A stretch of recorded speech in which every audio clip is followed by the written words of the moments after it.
Hello, I'm your host Peter Sawchuk, a professor of adult education and workplace learning at the University of Toronto. You're listening to Work, Learning and Social Change, Foundational Voices, an informal discussion with some of the figures who've helped to define the field. In this episode, I'm speaking to Stephen Billett, professor of adult vocational education in the School of Education and Professional Studies at Griffith University in Australia. Likely the most widely cited author in the field of work and learning studies today, he is known for his innovative sociocultural approaches to individual development in the context of workplace environments that are inherently educative. Welcome and hello, everyone out there. Our discussion series is meant to be informal, but let me begin with a few prepared remarks as I try to do in these discussions in order to introduce the guest. In an extraordinary career, Stephen Billett has remained fascinated, in my words, by the relationship of work environments and human learning. That means a lot in his work. We'll talk more about that. He's extended this kind of pioneering expertise into a large range of applications, though, from studies of the minutiae of self, work, and learning into vocational training and policy, educational pathways, higher education policy, a little bit more recently, healthcare and clinical training, interprofessional learning in some instances, and other things. Having worked for a number of years in the garment industry, some people may not know that, before pursuing graduate studies, he is now a professor of adult vocational education in the School of Education and Professional Studies at Griffith University, Australia. He's held a large number of prestigious awards and fellowships, including a National Teaching Fellowship, Australian Research Council Future Fellowship.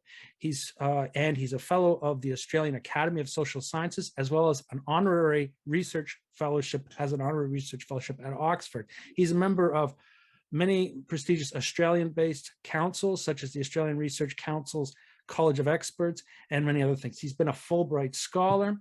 He's also been awarded honorary doctorate degrees at the University of Jyväskylä, Finland, and the University of Geneva, Switzerland, I believe. If there is a work and learning scholar who deserves the adjective prolific, it really is Stephen. I first encountered him when I was a graduate student in the 1990s, but I kind of was finishing my doctoral dissertation just as, although I was familiar with his work, and reference it, just before it feels like he kind of exploded onto the scene. And like so many others, though, I've remained a student of his work ever since. Stephen, welcome to the discussion series. It's absolutely great to see you again. And thanks for taking time out of your morning to contribute to the discussion series. How are you? Good, Peter. Look, thanks for that very warm and flattering introduction, actually. Doesn't sound like me. Well, it's been like 25, 30 years, well, really a lifetime beyond that even of work. So when it starts to pile up, in your case anyways, it's really impressive. I'm so glad to speak to you in this context. I mean, one of the things you kind of knew when I kind of introduced the option, the request for you to come and join us, you kind of know that one of the niches that this discussion series is supposed to fill is people supposed to learn a little bit more, like, I don't know, the intellectual background and your own sense of your work. So that's actually my first question here. I want to begin by asking you your impressions of your own work. People often don't ask us the impressions of our body of work. Our writing kind of speaks for itself, but I want to give you a chance to speak about that right now. How do you see it and its relationship to the field of work, learning, and vocational education and training? What's distinct about it? Its strengths, so on and so forth. Yeah, thanks, Peter. I mean, I guess in some sense, it's, each scholar has their own particular distinct approach. I mean, I focus on trying to align empirical work with concepts, the development of concepts and use of concepts. But really, I guess in some sense, it's a personal project. And that, I think, what shapes, the particular distinctiveness of it, because it's about the kind of journey I've had. And I can actually come down virtually to the day that I really started taking this direction. And that was, I had a job in the public service in Australia, in Queensland. And my job was to work between the unions and employers in trying to bring in training arrangements into industrial agreements. And that work took me across a whole range of different industries and workplaces, talking to people on both sides of the industrial divide, talking about training, etc., etc. Because my background was vocational education, skill formation and stuff. And then I'd noticed that an awful lot of people in the industries I was engaging in had no formal educational preparation for the work they did. And yet they were doing demanding and complex work. And this all came together one day when I was visiting a sugar mill in South Johnston in North Queensland. And these sugar mills, if you see them in what's called a crush, that's when they're crushing the sugar cane. It's a pretty bloody impressive sight because there's steam and smoke and fire and all sorts of stuff. Because this is when they crush the cane, bring out the juice, and they use the sugar cane to actually power up the sugar mill. But I actually visited at a time after the crush when they were doing maintenance work. And I was talking to the workers in this plant, and I realized that all of the knowledge that was keeping this plant going was in the surrounding community, the small town with these, and that this knowledge had largely been learned on practice and in this particular workplace. And that was really cathartic to me because it took me back to my earlier when I finished school and I went to college. And by the way, I failed my 11 plus in Britain. And that meant I went to secondary education and destined for factory work. And we weren't, for instance, taught anything about English language because we only had to know English literature. We had to appreciate Shakespeare and Wordsworth, but we weren't expected to write. So this was a bit of an impediment later on, but that's another story. But what happened was I chose a career, and the career was clothing manufacturing. I'm not sure why. But I went and did a course in Manchester in clothing manufacturing, and curiously enough, and we had external exams at the end of that. And it was a course that was fully based within college, Hollands College. And at the end of 2 years, there was an external exam, the City and Guilds of London Institute. For some reason, I'm still not quite sure why, I got the top marks in the nation. And I got a little bronze medal. It was very good on two accounts. Firstly, it was obviously good for me, and everybody was very surprised, including myself. But it was also good because normally that medal went to London, the London colleges, not the colleges in the north of England. And anybody understands that difference would appreciate that. But then when I first got my first job, I came into this job with this halo that here's a person who's the top student in the country, the highest marks. But I walked into a factory and I hadn't been in a factory before, and I knew nothing.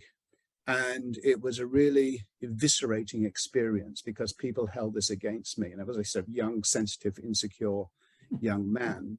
And it was a horrible, horrible experience of people saying, he's the, and it was a horrible experience.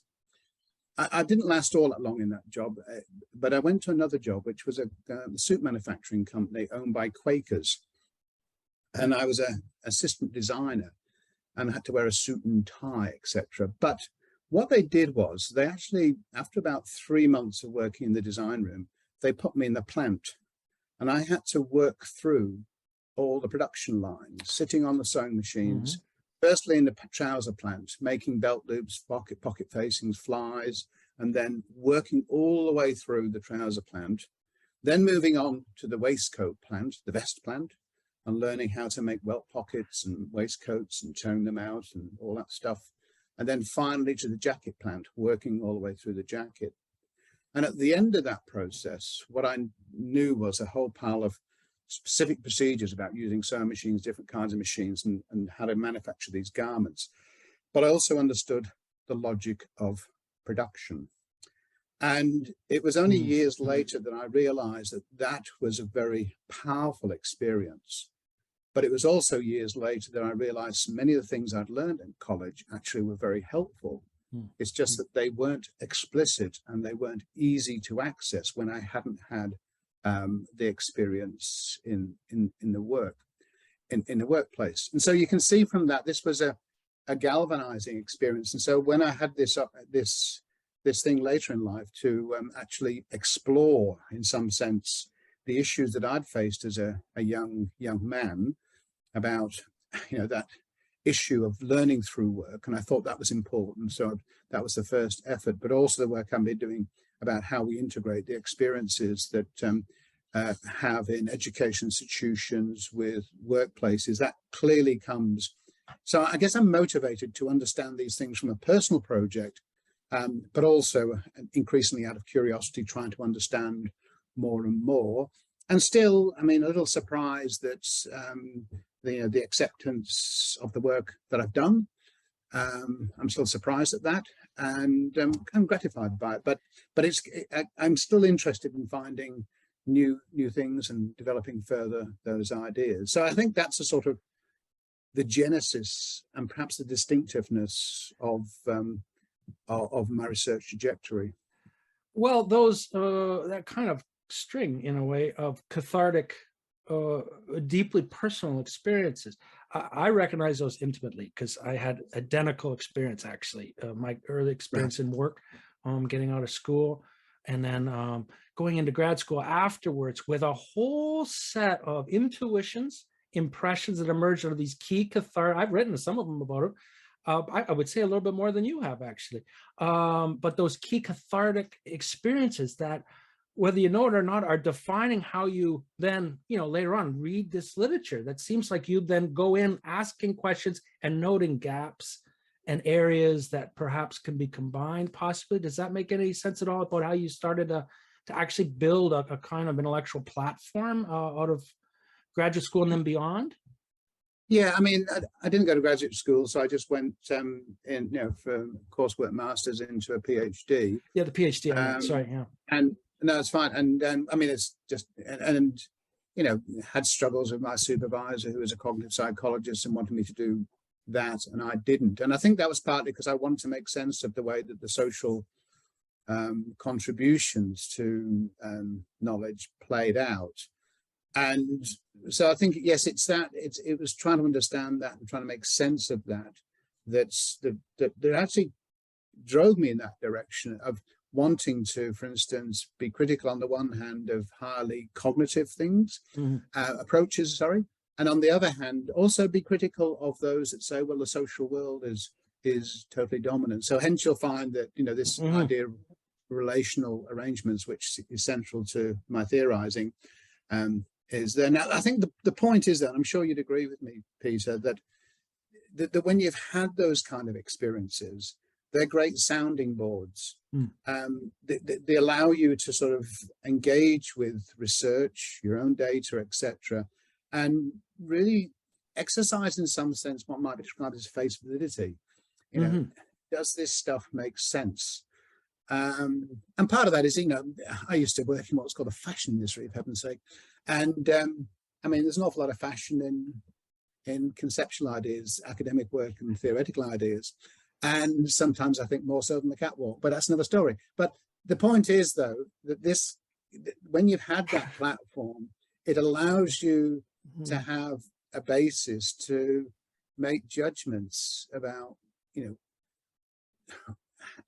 how likely these ideas, how explanatory these ideas are based upon that kind of set of experiences. Well, I feel like I want to give myself a special pat on the back, because I had a little kind of hidden, a kind of thesis about your work and I've always wondered if I'm reading it just in my own personal way or not. But I've always thought of you as there's a very small, I feel like I count on one hand easy, number of people, not as prolific as you, I think, that occupy that space of retaining an awareness of, like you started in one of your earlier descriptions there, about, a real brute awareness of, I know you use the term brute facts in a different context, but awareness of production life and production systems on the one hand, and the kind of a form of authorship, form of research that really just analyzes social systems. You refer to this, and then this kind of the personal life and experience, as you and I experienced. I just can't throw that away, because they were defining things of who I am, and to some degree it sounds like you, at least in terms of your professional life. And so I always thought of you as someone who tried to find this, rich integration of those two traditions. And now I understand a little bit better too of how, in the context of your doctoral supervisor, that just one little half comment there, how you gravitated, and maybe I'm presuming now, towards the sociocultural traditions as a way of kind of grappling with this. Am I right to say a cognitive educational psychologist, or? Yeah, I mean, my PhD was about trying to. There'd been a lot of talk about situated cognition, but nobody had gathered the evidence, and so my PhD was about, is there such thing as situated cognition? And what came out of it was, yes, there were situated effects, but it was mediated by what the individual brought to the particular situation. And my PhD was done in hairdressing salons, and looking at the way that across different hairdressing salons, different situations, that hairdressers constructed knowledge when confronted with the same kind of problems. So, I mean, I find the cognitive literature helpful in terms of understanding expertise, and I find some of it helpful in terms of some of the learning processes, but I also find it helpful to draw upon anthropology, cultural psychology, and aspects of sociology in making sense of how the two contributions come together. Yeah, but it is very interdisciplinary what you do, and it feels like you know what you're after. And then dovetailing with what I was saying before, you already have a perceptual schema based on, well, you mentioned this kind of face validity idea, but there's a perceptual schema, and not to over psychologize it in a cognitive sense, but of what you're kind of looking for and aware of, and what all of a sudden seems odd or interesting in that. And then the empirical concern, like, as you know, a lot of people write about theory. I don't want to get into this catwalk parallel that you had there. I think that's brilliant. A lot of people write about theory. Not as near as many roll up their sleeves and go out and just do all this empirical work that I associate with your tradition. And it's pushed you along, has it not? Yeah, I mean, and I think the interesting thing is that you find things which confound, and it's that confounding, it's that unanticipated stuff which really sort of I find interesting, and then get you to rethink things and refine things. And it was this idea that situated cognition was a situation, a cognitive consequence of the particular social setting in which you engage in the goal-directed activities, blah, blah, blah, blah. But then you realize, I mean, the fact that one hairdresser was colorblind, so it was an attribute, a brute fact in that case, that hairdresser brought, which meant that how he conducted his practice and avoided using colors in hair treatments, it wasn't just the situation, it was what the person brought to it. And so it was that so unanticipated finding. And you have these across your research life that are often the most interesting, I think, and keep things fresh and keep things moving. It's hard to keep being surprised, though. I mean, if you build up a body of work and you've been in the field enough, it's hard to keep being surprised, but you still find yourself surprised by your empirical experiences, your empirical data gathering. And yeah, but I think it's what comes out of it. So just recently, I'm doing this work now on how there's a co-occurrence between learning in working life and innovations in the workplace. And, previously, I think these things have been seen as being separate, learning and workplace change. And then you suddenly realize that when anybody's engaged in, doing new things in the workplace, i.e. innovation, they're also learning. But those innovations are premised upon individuals learning. So it's the sort of, oh, hang on, there's something here. And then you suddenly realize this is how humanity has progressed. Because we haven't, it's only in the last couple of, 100 years that we've had education provisions for the vast majority of occupations. And you suddenly look back across history and look across cultures, and you realize that this very process of workers innovating and learning at the same time is what has largely brought us to this moment, our ability to, live lives, have shelter, have food, have the kind of artifacts that we use and how they've developed over time. They didn't come from R&D labs. They didn't come from, think tanks. They didn't come from geeks. They come from practitioners responding to challenges that they encountered in their work. So, so I think these sort of things are central to not only how we learn, but also how cultural practices and occupations are cultural practices, how they have developed over time, and how they've responded to particular situations. You've done some, you've taken time to do some kind of, I guess, vocational practice and training, history work, didn't you? I think I have a book of yours that has that in it. Yeah, I got my wrong glasses on. I can't see anything past you. Yeah. I mean, I've always been a frustrated historian, so, but I've done work on sort of skill development through history, and a particular focus on what happened in early imperial China as best I could from a non-Chinese speaking person who's largely relying upon English translated texts. But I found that interesting because one of the interesting qualities of that is that, the Chinese civilization was far more advanced and far larger than Europe at the equivalent point in time, and that their technologies were far in advance, but also because they had to have, I think in the year that the Normans invaded Britain, 1066, population, or a few years after when they did the Domesday Book, the population of Britain was somewhere between 1.75 and 2.25 million, whereas in China, because they had censuses, it was over 200 million. And they had cities with reticulated water, street lamps. The mint was producing 9 billion coins a year, etc., etc.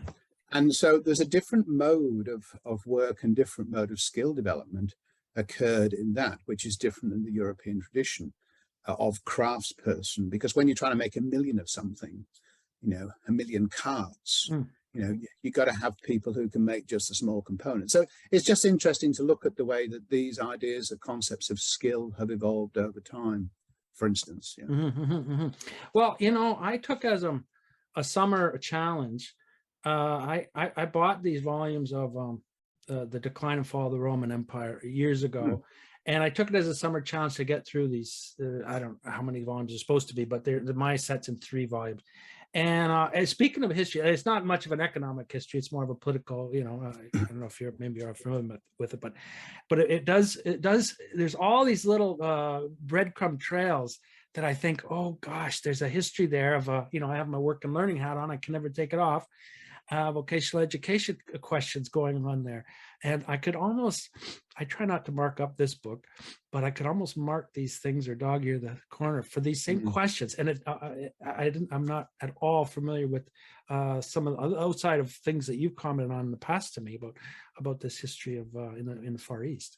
It's very interesting. Can I take you into you've very kind of dealt with this, but I just pull out a little bit more on the question of who maybe people and sources that were intellectual inspirations, tributaries. You've kind of dropped a couple of hints and a name or two. Yeah. Because you've already mentioned the kind of interdisciplinary. You seem to want to solve problems, not serve disciplines, and you pull from disciplines as needed to push forward with some of these things. I associate it with Rogoff, maybe some others. Lev. But there are others I know. And then every once in a while, different phases of your work, I see these other names pop up. There was a while there where John Searle was popping up a lot for me in your work. But there are others. Can you talk a little bit about people and sources? I think there's some of the people that really influenced me. Excuse me.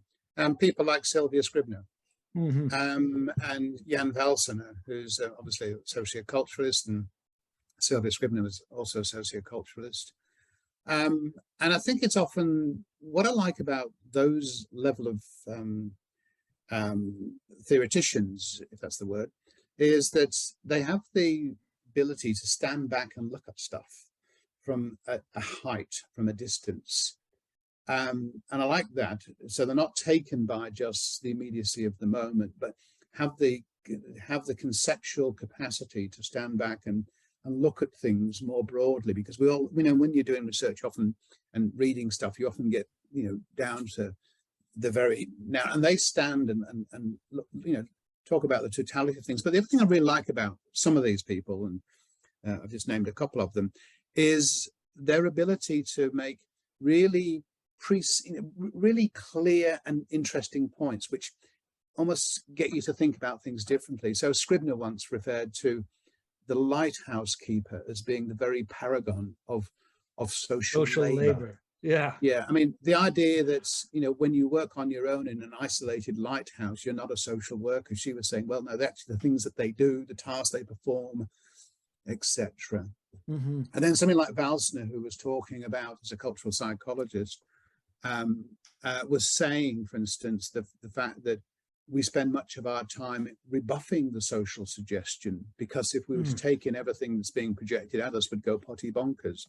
And so it's just that these people, I think, I like the way they stand back and look at things and review things and question things. And so Valsner's, pointed me to critique the, one of the concepts of zone of proximal development, which is very popularized, and that is that Vygotsky didn't do anything with dyads, and therefore the popularized concept of the zone of proximal development of being assisted by a more experienced other more likely came from Brunner than from Vygotsky. And Vygotsky talked about something quite different, which was the zone of potential development, which is really based on the excitation and interest and agency of the learner, almost the opposite of the zone of proximal development. So when I read this work, it prompts me then to try and think about things, and it prompts me to sort of question some of the assumptions. And so when I hear people talking about, workplace learning being informal learning, I critique that and saying that's a nonsense. You're saying there's a cognitive and neural and, whatever it is, process that is different in a work, in an informal setting than a classroom setting. And, it's nonsense. And it also leads then to question some of the terminology which is used, such as lifelong learning, when most people who talk about lifelong learning are actually talking about lifelong education, the provision of experiences, rather than what people do across, as they think and act and breathe across their lives. So I think it was those people that just raise insights that really are helpful and look at things freshly, rather than simply go along with the current. But also, this almost, I'm trying to avoid the word helicopter because it's used too much, but their theoretical knowledge is so strong that they can stand and look at moves across and see them. This wonderful phrase that Valsner used once about people would be amazed of the past to look at this, the way ideas are being generated without acknowledging what has been understood in the past. So I think it's that quality of thinkers, and also, by the way, some of their writing as a person, because I didn't have, I've had to develop my writing skills, and modeling some, not modeling, I wouldn't even dream of saying that, but Sylvia Scribner, for instance, is, incredible writer, and looking at some of those, the way some of those individuals wrote, has also been a form of assistance as well. I was just about to comment. I only have one book. It's a collection, whoever brought that together, of Sylvia Scribner, and it is something that well, I think it dovetails ability to write, allows a layer of perception to at least be expressed, and possibly, since writing is sometimes part of your thinking, her writings are like, and almost is like a marriage between like the humanities and the social science. There's an awareness and at a deep level of the humanity of what she's talking about. So like this level of, the broad-eyed view and the real facility with ideas.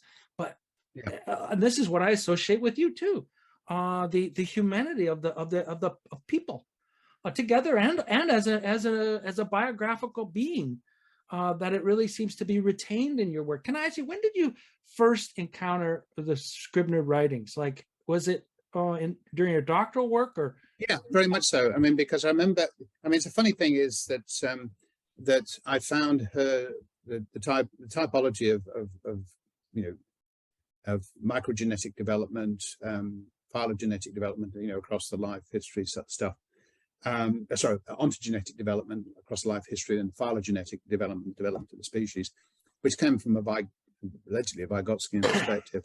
I found that really helpful, but also the fact that she was looking at how dairy workers did mathematics in putting crates of milk in together.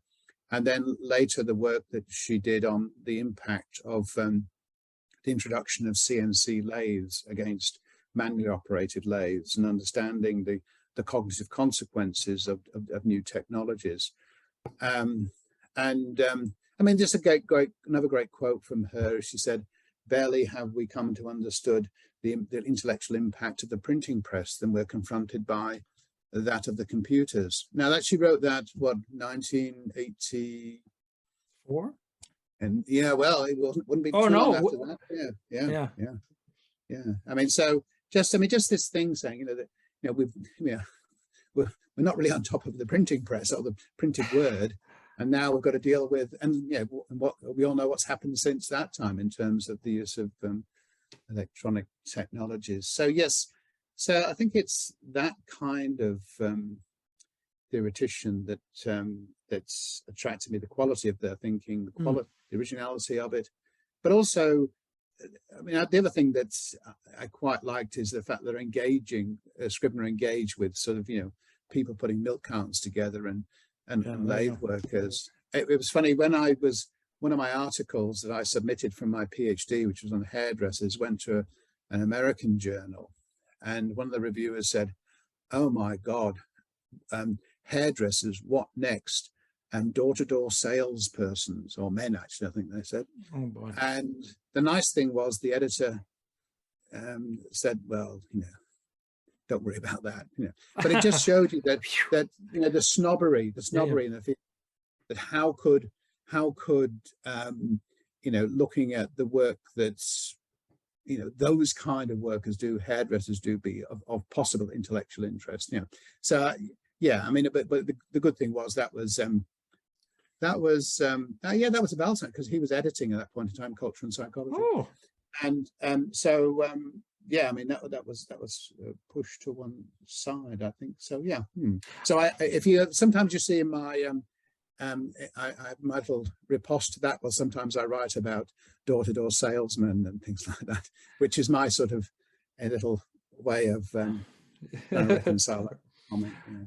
Well, I share the same kind of passion from basically parallel experiences about the richness of knowledge cultures in supposedly, you know, in my case, similar to your blue collar type environments, you know, non-literate environments, oralities, environments, and those types of cultures, very rich, sometimes in which I wrote about how rich can a learning experience possibly be when you have earplugs and you can't communicate. And then I wrote about how rich it actually is. Even when we're, you know, kind of divorced from oral speech. Anyways, so I'm getting impression, I had a funny other little hidden thesis, which was that you're considering, and partially this was triggered by your keynote address at the Researching Work and Learning Conference for this last summer. Thank you again for doing that. And but the centrality of work life and the life course. But I was thinking, I was going to formulate a kind of a question in the back of my mind about, tell me a little bit about the turn towards, but this hasn't been a turn at all. This has been happening for a while. This kind of awareness of a biographical sensibility in analysis of, you know, sociocultural dynamics. Am I making myself clear on this? Yeah, it's not a really recent turn. No, and I mean, this is what's led me recently to, and I'm foreshadowed at that talk, to think about curriculum differently, and to think about curriculum not as an institutional fact, to quote Searle, but to see it as a personal fact. And this is particularly important for because the concept of curriculum is a pathway to follow the course to progress along. And we tend to, that gets captured by the educational discourse. And so people see it in terms of, going to different types of education institutions, which becomes less and less relevant for adults because they tend not to, or only very intermittently. But what I think is important is to look at it from the person's perspective. And this is not just a phenomenological approach. This is actually trying to understand how the person comes to engage with different educative experiences, albeit in workplaces or education institutions or whatever across their life. So, but then when you look back at early curriculum theorization, Bobbitt, for instance, in 1891, that's how he was referring to curriculum, very much in that way, that it was the life course. But one of the things I think that's particularly important is that, and it goes back to a comment I sort of made earlier, and that is, I believe, one of my concerns is that in our field, the broader field of adult learning and development, that we don't really have a substantive theory of adult development. We have squillions of them for kids, but for a far larger piece of life history, life development, the field is relatively poorly served by a substantive theory of adult development. Now, I know some people, yes, we've got Erickson's from the 1950s, but I think a lot has changed since then. And, the sort of continuities which he wrote about, I think, have long been displaced by the kind of world that we live in. And so I think as a field of inquiry, we're not well served in terms of the bodies of empirical work that are providing a helpful understanding of adult learning and development, which is important in lots of ways in terms of just understanding that development. Secondly, as we're now being asked to perform different roles at different points in time across our lives, it's important for that. And it's also important in terms of views about older workers, for instance, and their abilities to engage in lengthening working lives and all those things. So, I mean, one thing I wouldn't mind doing before I die is actually to try and contribute to that field. And that current project is part of that ambition, and to look at, to try and provide a more informed and substantive account of learning across the work-life span. And I think the reason I say working life is that brings together a lot of things for adults. It's often very important for adults, their sense of self, their subjectivity as adults, what they do, the contributions they can make to themselves, their family, their community, their workplaces, etc., etc. But it's something which is dynamic and changes across working life, and that provides a very, a good basis to explore that development, I think. Well, that anticipates one of my other questions, and I might as well kind of try to draw out further on this. You said one of the things I want to do before I die, and I, by the way, I think you're absolutely right about, especially drawing on the richness of what we know from, for instance, various sociocultural perspectives to inform a life course perspective, like a development across life course. I mean, I don't want to go down a rabbit hole in this, but anyways, things you want to do before you die, as in terms of intellectual project, things that have lingered in the back of mind or emerged lately. Is this one? Is there anything? Are there things like, oh geez, what's something? I can't think of an example of something that's, and there's a bunch of them over there. As I say, I got my wrong glasses and I can't see them, but books that I plan and I know they have a place for something I want to do that I haven't got to yet. Even though I bought them like 10 years ago, but they're still there and they're waiting, and I look at them when I have the right glasses. Are there other things like, I mean, like what would you bring to bear, for instance? What would you anticipate? What are your intuitions on what you would bring to bear on developing a serious life course model of human adult development? Yeah, well, I mean, I'm doing that work at the moment, which is really about the transitions that people experience across their working life, because most theories of human development have various phases or stages, and there's inevitably transitions. And the ones that we're identifying come from, the work-life course and the different circumstances which change people's work-life history. But one thing I'm interested in is to try and find out how the incremental learning, the day-to-day learning that occurs, which is referred to as microgenetic learning, the moment-by-moment learning, occurs, because it's very difficult to capture. A lot of the work I do and others do is on sort of significant moments, change of jobs, change of circumstances, new technologies, and we capture data on that. But what's really difficult is to capture the moment by moment stuff that occurs, which is that sociogenesis in action. That is where, the social world and the person comes together on a daily basis. And yet it's very difficult to capture that process. So the kind of work I've just been starting on now, I hope, is to try and find ways of capturing that. And that's using some new technologies. It's using devices which you put on your hand to pick up electromagnetic senses, and then using a learning tracker process which asks people what they're doing, and then using reasonably frequent interviews. So trying to see if there's a reaction from what a person's doing in their work life, and then you say, hey, what happened at 10:30 on a Tuesday morning? And you get the stuff from the frequent responses from a learning tracker device on the phone. I'm working with this with colleagues from the University of Tampere in Finland. And so I'm interested to try and get close to that, because that's really sociogenesis in action. Yes, of course it is when we have significant changes, but it's that ongoing engagement with the social world which is central to our learning. And that's, it's the reinforcement, the refinement, the honing, all that sort of stuff. And yet it's difficult to pick up. So that's something I'm keen to try and explore and elaborate further. That's one goal. And then, as I mentioned earlier, I'm trying to identify this relationship between learning and innovation in working life, which I see as being essential to the development of the person. The person's change, their learning, but also how cultural practices evolve. And we've only got to think about what's happened the last couple of years with COVID.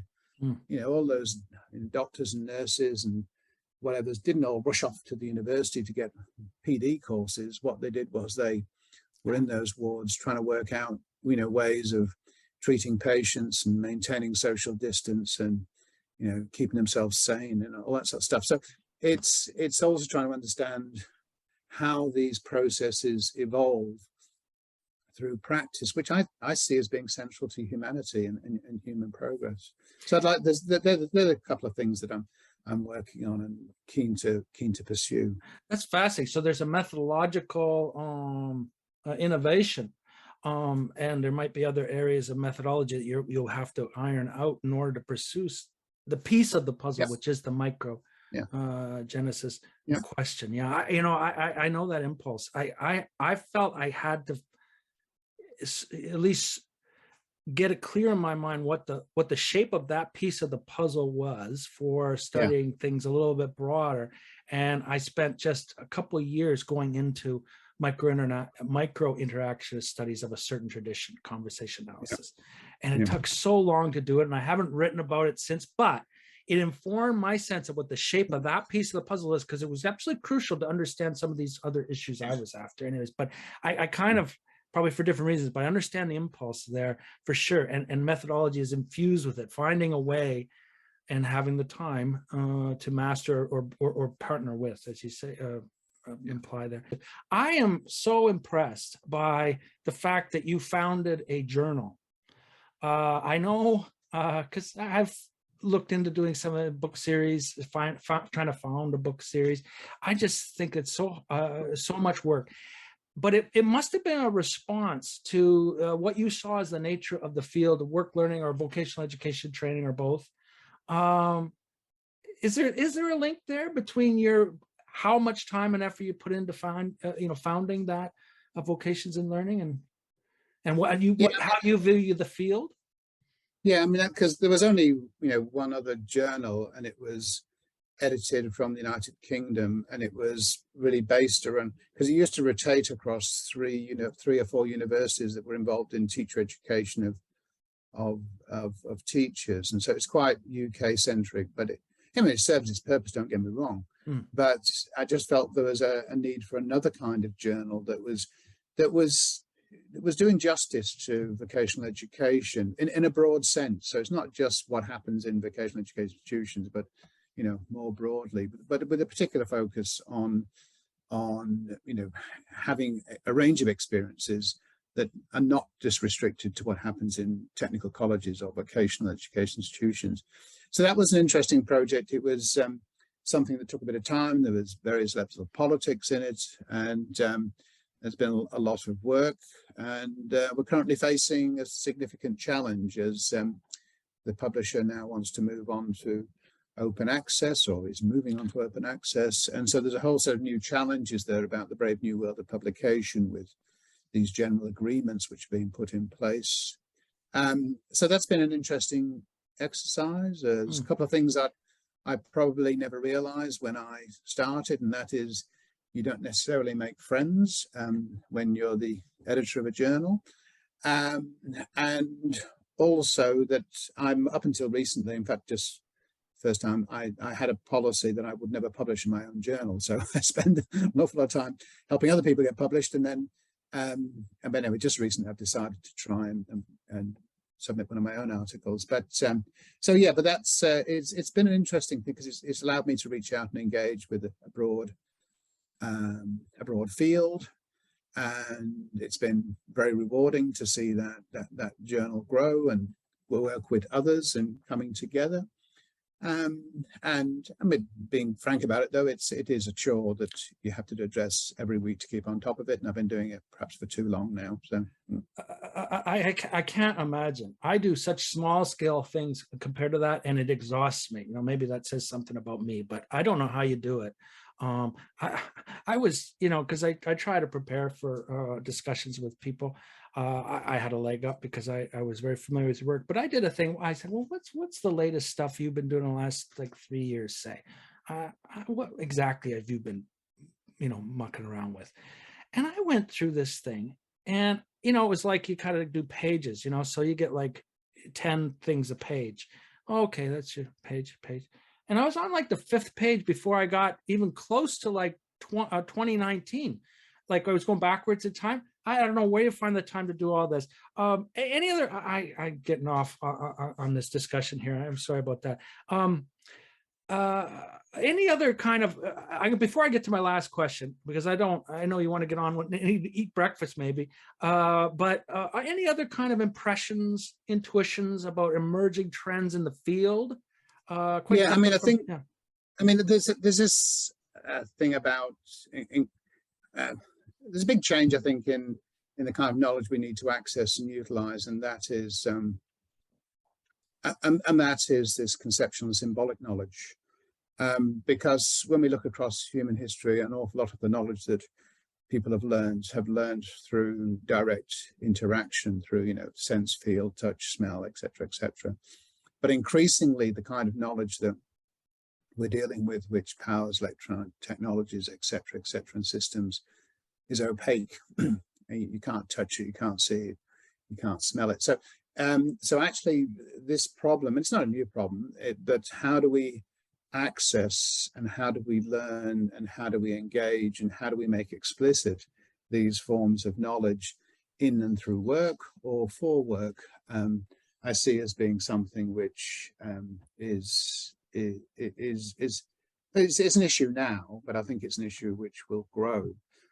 And so I think there's a thing there, but it's also, I'm also interested to notice that often the technologies themselves have ways of assisting and mediating that that knowledge. So the computer systems we work, the use of icons, that help us say, well, this is rubbish, and this is a printing icon, and this is a save icon. So I think there's ways that the technology can interact with the person But I think that's an interesting area. But in particular, how can we access this knowledge, which you don't always learn by discovery efforts because it's hidden, it's opaque. So I think that's an interesting area. That's really fascinating formulation, because I mean, just off the top of my head, I would normally think of the roots of, certainly mainstream learning theory as being highly logocentric, that we know a lot about symbolic manipulation. But I think in the context of your work, you've reformulated it as a different type of problem. Anyways, that's for another day, maybe. I'm really aware of the time and how long I'm keeping you. And there's a very important question I want to get to on every, especially foundational voices guest for this series, because people who have experience in the field, long careers, excellent careers. And so it's a word from you to emerging researchers, especially maybe with a special attention to, doctoral students that are coming out, but also possibly researchers from outside the field of vocational education training or workplace learning who are gravitating towards it, but kind of newbies to the field, mostly doctoral students though. Do you have any words of advice? And what typically do you give? You advise graduate students, presumably? Yeah. I mean, just yesterday I was engaged in such a process, and one of the things I said to a candidate is, I worry about PhDs which are procedural, and that is that somebody addresses problem X, a problem in a school, a problem in a college, a problem, in a workplace, or whatever, but doesn't develop what I refer to as conceptual legs. And that is the ability to understand the problem using those concepts, which allow them then to address problems in the future.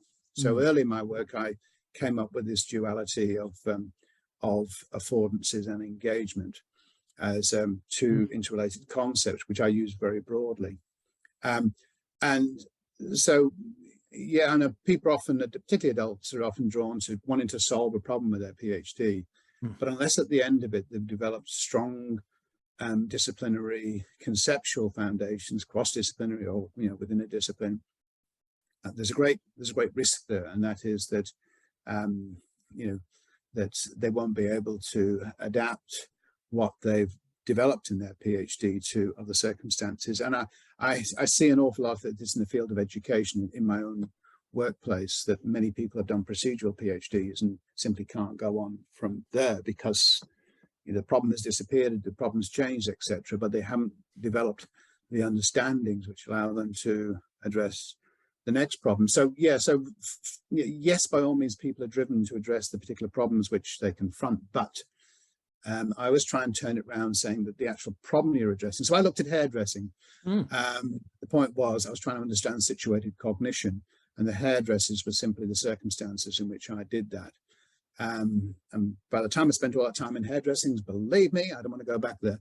So that's the first point, that at the end of that process, if you haven't developed some conceptual basis to address the next problem with, there's a problem. That's a problem. So make sure that conceptually strong. For our field, I think it's very important that we go beyond speculation.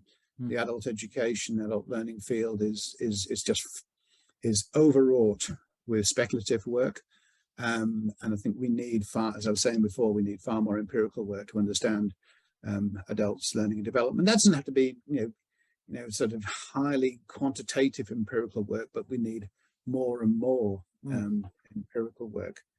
The other thing that I'll say is that one thing I've found very useful in the last 15 years is using voice-activated software, because most of my writing is done with voice. Because I didn't learn to touch type, and at some point in time I got RSI in my right hand. And this is a particular thing, I think, for men who never learned to touch type, and I'm sure lots of women don't learn to touch type. So I would encourage anybody to try and use voice-activated software. And there's a couple of reasons for that. One is that over time, you learn to speak in sentences, full stop, because that's what you have to do. The other consequence of that is, and people have mentioned this to me, is that when I give oral presentations, I speak in sentences. I structure sentences into paragraphs. And that's come from using that technology. So there's been an interesting interaction between the technology and the user over time. And that is now, I tend to speak in sentences, full stop. And this is also good for posture and not leaning over wretched laptops and computers. But it also, I think, helps because you learn to conceptualize things with speech. And so when you actually have to give presentations, there's often the coherence of a sentence that you're presenting, full stop. So that's just something that I found particularly helpful. Some people say, well, how come you're so productive? One of the reasons I'm productive is I use voice activated software for getting my emails out and doing all of that. Sometimes there's mispronunciations, which are interesting. I remember I was doing something for the Canadian government in a project on what were called learning institutes or learning centers or something. And I sent the report off to Ottawa, and I got a message back saying, we didn't understand your meaning, what you meant by marijuana on page 11. And that was simply a mispronunciation of many other got translated into marijuana. So you do have those little funny things, but it's just a way that I think it's for busy people, particularly if you haven't learned to touch type. I'd really recommend that, because I ended up with a crook hand as a result of trying to do everything with pecking. That's just an observation. But the key thing is to have something which the researcher finds interesting, is related to their personal interests, because it's going to be a big part of your life going forward. So it shouldn't be what your supervisor wants to do. It should be what you want to do. And people should have the freedom not to be captive to their supervisors as well. Sure. No, absolutely. That's really great advice. I mean that core idea of you want to come out of a significant effort with capacity to go and take on other challenges. Anyways, and then I knew I was always fascinated by your use of the voice activated software and vis-a-vis writing. I had an experience recently with a student who was attempting to build up the capacity, I guess, from what I understand, of the software to work effectively that way. And so, yeah, thank you for sharing that very much. Well, I'm going to bring this to a close. I'm so appreciative, as I think the audience will be, of you taking your time. You kind of, I don't know if you're this generous with everyone, but I really appreciate it. You've supported a whole bunch of different projects I've been involved in. I really appreciate it on a personal level. Anyway, so I want to sincerely thank you. I know it's been very helpful for everyone. And I guess I'll just say goodbye then.